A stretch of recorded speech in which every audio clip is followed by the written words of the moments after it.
Brent Yonts served the coal miners of Western Kentucky over his 19 years as a state representative and as an attorney. On Friday, he lost his battle to COVID-19 despite being fully vaccinated. Tonight, Tom Lally spoke with the late lawmaker's family on what they hope Kentucky takes from his death.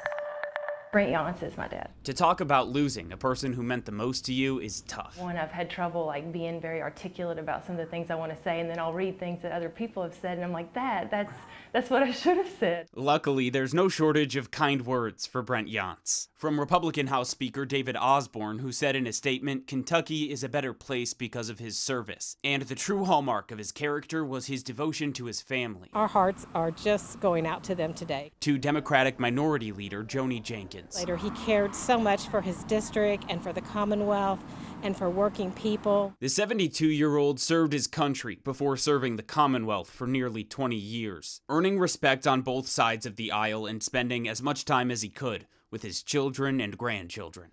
So, when he started experiencing mild COVID symptoms, My mom had told him to go get tested just as kind of a precaution. He was fully vaccinated, so they hoped for the best. A few good days at the hospital turned into a few bad days, and just over a week ago, he was put on a ventilator. And after weeks in isolation, he was finally seen by his family. The virus had wreaked havoc on him, and to see him like that was just,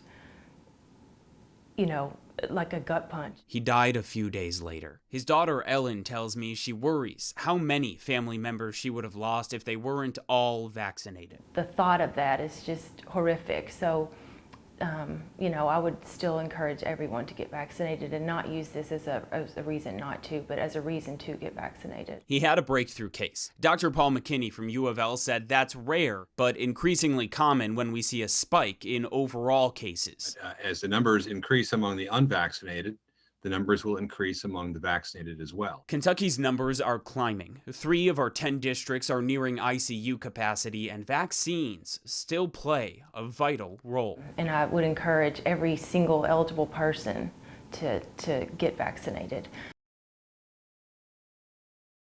And right now, the family is still inviting the public to pay their respects through a visitation.